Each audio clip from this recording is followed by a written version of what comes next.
हैं कि जब भी आप इस कार्यक्रम को देखने बैठे तो कॉपी और पेन जरूर लेकर बैठा करें। जो भी नुस्खे उपचार आपको बताए जाएं उनको लिख जरूर लिया करें। तो आगे बढ़ते हैं और शुरू करते हैं आज के मुख्य विषय पर चर्चा। गुरुजी, आज के इस अंक में हम बात करेंगे शरीर के निचले हिस्से, जिसे हम पैर, टांगे कहते हैं, जो कि हमारे शरीर का भार उठाती हैं। ऐसे में टांगों में अकड़न हो जाना, टांगे बहुत ज्यादा मुड़ती नहीं है और उसमें बहुत ज्यादा सख्ती आ जाती है। उरु स्तंभ भी इसको आयुर्वेद की भाषा में कहा जाता है। किस तरीके का रोग है, कैसे हो जाता है, क्यों इसमें इतनी परेशानियां होती हैं, क्या इसके लक्षण होते हैं, कैसे पहचानें? देखिए, जब हम जीभ पे कंट्रोल नहीं करते और जो सामने नजर आया मुंह में डालने की करते हैं, तो ये रोग बड़ी जल्दी अपनी गिरफ्त में ले लेता है जी। जब सर्द गर्म होके खून के अंदर नजला रुक जाता है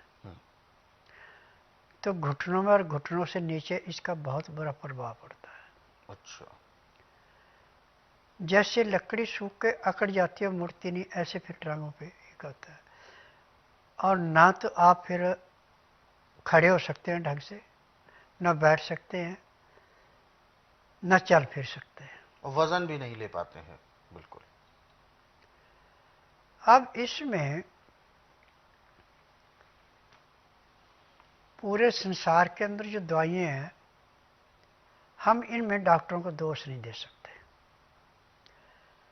जिस फार्मेसी में दवाई बनी उसमें दवाई पूरी नहीं तो लाभ कहाँ से होगा।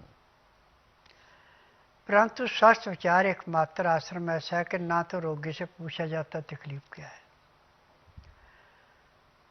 और ना ही उससे कोई टेस्ट रिपोर्ट मांगी जाती है, न परिवार की हिस्ट्री पूछी जाती है। यहाँ का नियम है कि जिस दिन आना उस दिन बुधवार नहीं होना चाहिए, बुधवार की छुट्टी रहती है। गुरुवार से लेकर मंगलवार के बीच में आना, जिस दिन आना उस दिन रात्रि 10 बजे तक खा पी के दातन कूड़ा करके बड़ी इलायची मुंह में रख के चूसते रहें। सुबह 9 से 10 के अंदर अपना नामकरण कराएं।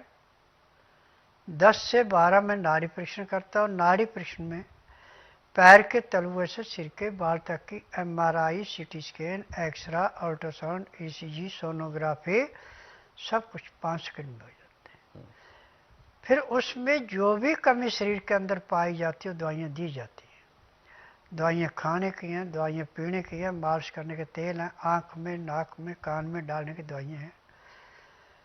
इन दवाइयों को पेट में जाने के और मालिश करने के 15 मिनट के बाद पहले दिन आपको 10 से 15% आराम मिल जाता है। और टेम्परेरी रिलीफ के लिए इसके लिए है सौंठ, लहसुन और वाइब्रिक। ये 3 चीजें कूट के पीस के चटनी से बना लें। अब इसको आप 1 गिलास दूध, 1 गिलास पानी मिट्टी के बर्तन में डाल के धीमी आंच पे इतना उबालें कि पानी सूख जाए, दूध भाई, परंतु ढक्कन दे के। खुले मुंह रखेंगे तो उसका कोई फायदा नहीं। ढक्कन देके जो इसका असरा भाप बनती है, भाप बन के जब ढक्कन से टकरा के फिर पानी बन के नीचे गिर जाता तो उसमें पूरा सत्य रहता है। अब उसके बाद जब देखा कि 1 गिलास बचा, 1 गिलास सूख गया, तो आंच बंद कर दें। अब 15 मिनट तक उसको ढका हुआ रहने दें। 15 मिनट के बाद उसमें से थोड़ा थोड़ा निकालते जाएं, ढक्कन दे के रखें और उसको ऐसे पिए जैसे आप गर्म दूध पी रहे हैं, चुस्का लेके। पीते पीते आपको पसीना आना शुरू हो जाएगा। सर्दी का मौसम है तो आप धूप में बैठ के पी सकते हैं। गर्मी का मौसम है तो पंखा, कूलर, एसी जो भी लगा रखा है उसको बंद करके कमरे के अंदर पिए। जितना आपको पीते पीते पसीना आएगा उतनी आपकी टांगें खुलती जाएंगी। सुबह शाम एक हफ्ते में आपकी टांगों में 70 से 80% परिवर्तन आ जाएगा, परंतु टेम्परेरी है, परमानेंट नहीं है। परमानेंट जो तेल मालिश का बना रखा वो है। अब तेल मेरे पास 14 किस्म के हैं। 14 किस्म। वो बीमारी के अनुसार अलग अलग बीमारियों में अलग अलग तरीके से लगाने को दिए जाते हैं। और आज मैंने पूरे संसार से एक ही वायदा किया है कि जिस रोग का उपचार पूरे संसार में कहीं नहीं, उसका उपचार मेरे पास है। परंतु ना तो आपने टेस्ट रिपोर्ट लानी, न परिवार की हिस्ट्री बतानी, न मुंह से बोलना। जिस दिन आना उस दिन रात्रि 10 बजे तक खा पी के दातन कूला करके बड़ी इलायची मुंह में रख के चूसते रहना।